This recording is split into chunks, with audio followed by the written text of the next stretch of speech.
Thanks for joining me again on Feral Futures.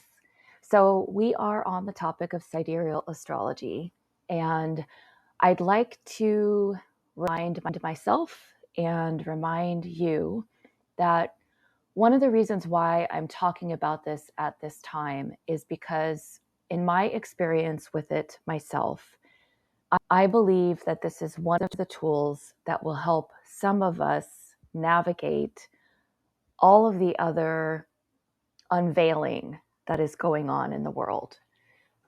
So, in order for some of us to make it through all of the transition and disruption and destruction that is happening, we're going to need to change the way we think about the world. We will need to change our relationship with ourselves and our relationships with one another.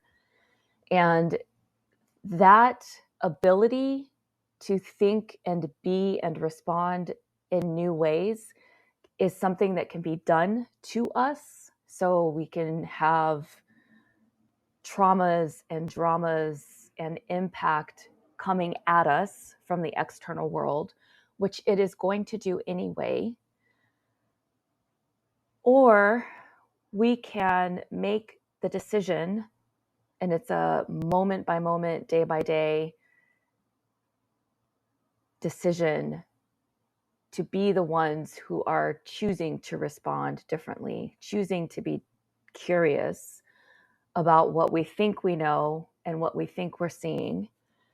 So when we make the choice to participate differently, then the impacts from the external world, they hit differently. And I do mean that literally and figuratively.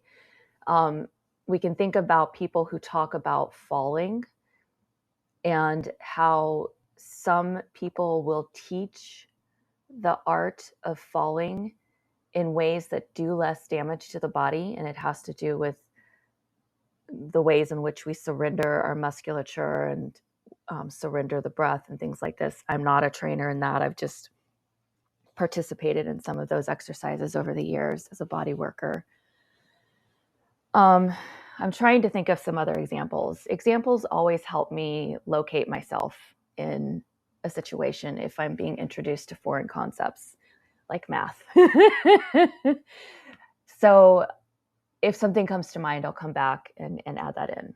What I'm wanting to communicate to you is my writing and my channel, just to use that contemporary language about where we talk with the world as part of our business and work in the world, or our creativity and work in the world, which are all the same thing as far as I'm concerned. But what I'm wanting you to understand is I am not just a sidereal practitioner. Sidereal is something that I understand is a change agent for the times that we are in. And I don't fully understand why that is. But one of the things that I can see is that it seems to be an occulted practice. How interesting is it? This is where my curiosity comes alive. My curiosity is always alive, actually, but it's a question. Why is it that the majority of us, practice a celestial language that's outdated when we could be talking to the stars in real time? Why is that we do that? And going beyond the convenience layers, like dropping into the deeper questions, why is that the standard practice? And it's just a curiosity. It's also true that I have been trained in tropical astrology, so this is why I'm coming in today. This is the message that inspired me to open up the record button today. And I was listening to Mastering the Zodiac. If you go to YouTube and type in Mastering the Zodiac, you will come to someone's channel and he teaches on true sidereal astrology. And I was listening to him laying out the movements that are happening this week. And I had just come off of someone else's channel that I've listened to for the past few years. I've listened to Mastering the Zodiac for the past few years as well. But my orientation has primarily been towards tropical with sidereal running in the background. Like I've been marinating with it in the background for several years.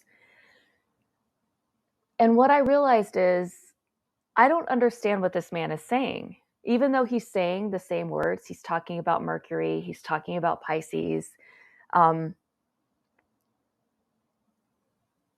I don't understand what it means. And that was confusing to me.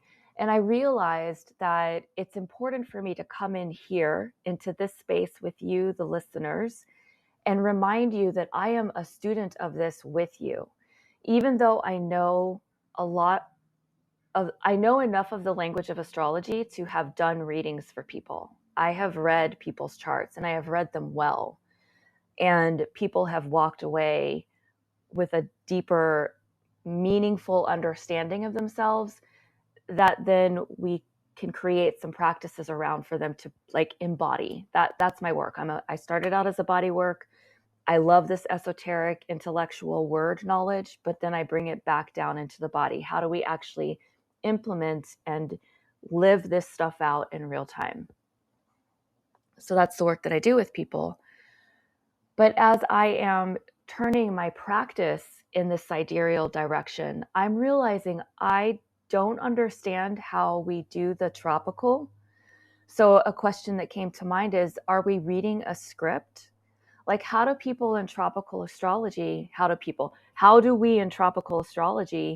know that that's what's in action? Because it still has an energetic imprint. I heard someone explain it this way, and I hope that I can remember who it was because I'd like to give you that source as well. But it was just in the past few days. Tropical astrology is like the historian or the history teacher.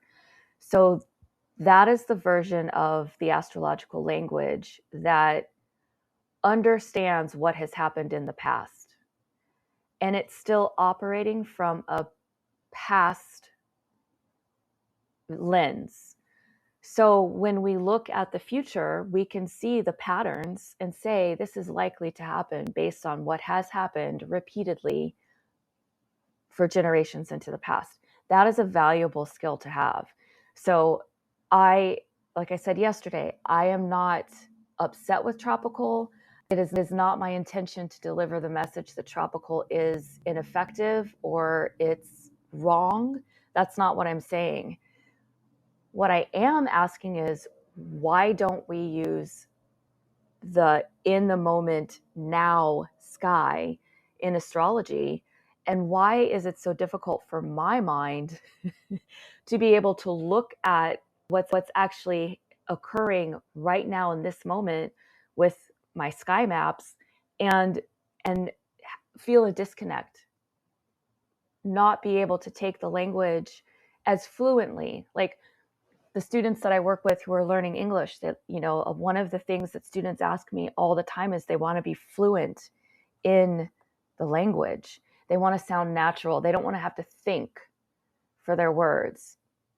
And I understand all of that. And one of the things that I say to them is, even as a natural speaker, for me, I still have to stop and think for words. I still use the wrong words sometimes. I still explain myself in ways that aren't quite right, and then I have to go back and clean it up. So when we're learning a language or working with a language that we do have some skill and fluidity with, we're still going to be asking questions about how to use that language properly, and why do we Why do we use this grammar structure instead of this grammar structure? Like, it's the same thing with astrology. Why do we say this instead of this? And so these are the questions that I'm asking as I am moving into a sidereal practice. And so what is it about moving out of a complete orientation to the past, which is how I'm currently experiencing? It's not right. That's not true. So tropical has an excellent handle on what has been and what is likely to occur going forward, and what the habits and patterns of a personality can be. Again, I wish that people could see inside my mind, because then you would have just got a whole file folder of how even that statement has changed.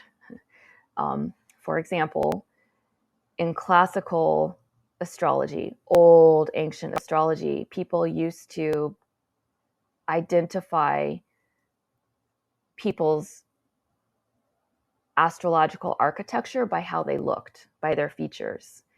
And so a good example of this is Scorpio. Dark hair, dark eyes, like chiseled features. And now out in the world of Scorpio, there's all kinds of Scorpio bodies.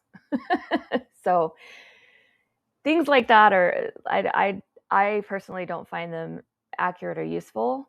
But that was part of the practice back in the day. I am actually probably heading in a direction of hybridizing both of them. But right now, in order to be able to do that, I have to very much be able to embody the sidereal. And the sidereal is what's happening now. And the benefit of relating with what is happening now is that we are then in a position to actually respond to this now moment. We can take the imprint of the past, because we need to be able to do that. We don't, as humanity, we don't just spring out of nowhere. We have been building on a theme for however long it is that we are inhabiting life. So for a child who's learning to walk, every little activation that they make on a muscular level as they're watching the other beings around them who walk, that child is building up to crawling, and then teeter-tottering, and then walking. I've skipped a number of stages, but it's the same thing when we're learning a new skill. It's the same thing when we're building historical records. So again, it's not my position that tropical is wrong. It's my position that we need to come into a deep relationship with sidereal, true sidereal, because that's what's happening now. And we need to be able to engage with the world now with all of the wisdom and experiences that maybe were wisdom and not wisdom. We need to bring all of that with us to this now moment. And then we need to be aware of what the signatures and the energetics of now are.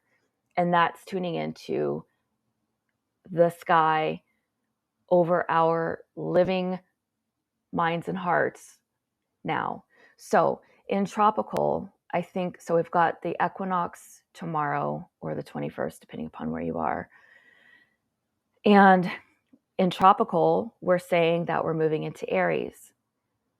But in the real sky that we're all living under, we are actually still in Pisces. And this is important because those two energies are completely different energies.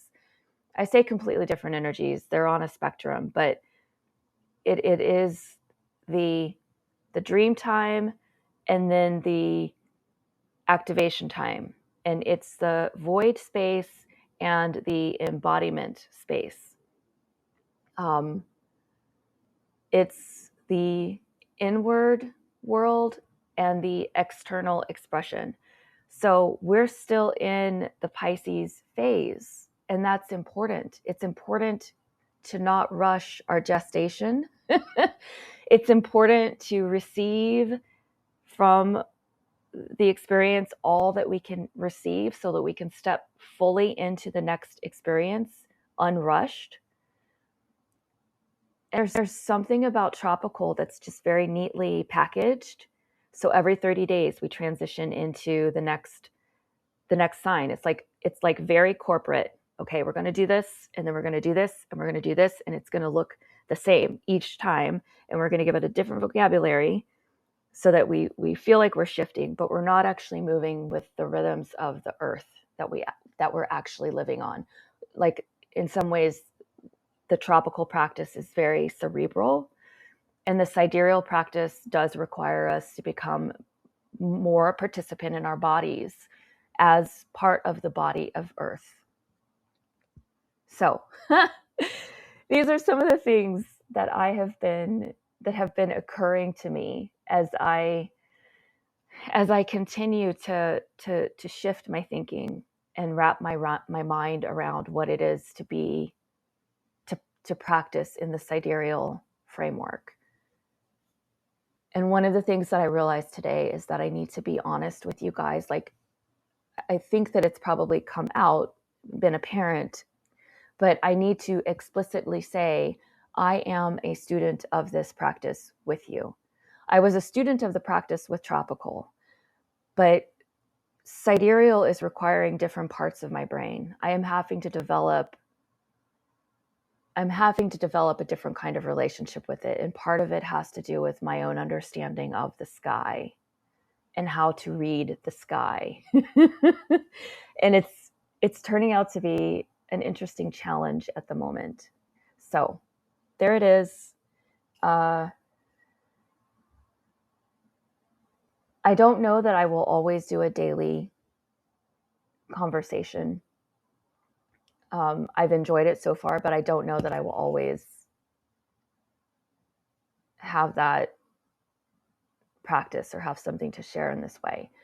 So I thank you for being here. As I have been asking previously, if you have something to contribute to the conversation, please do. Let me share my resources. So on YouTube, there is Mastering the Zodiac. I have been listening to this channel off and on.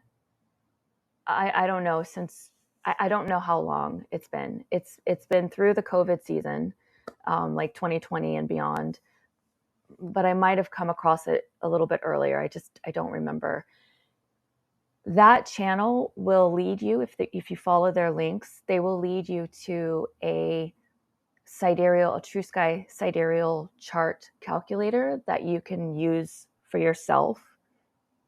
And it's a really great resource. It does have the constellations mapped out in their sizes. So the house placements, that wheel will look more like the actual constellation than the one that's available on my website.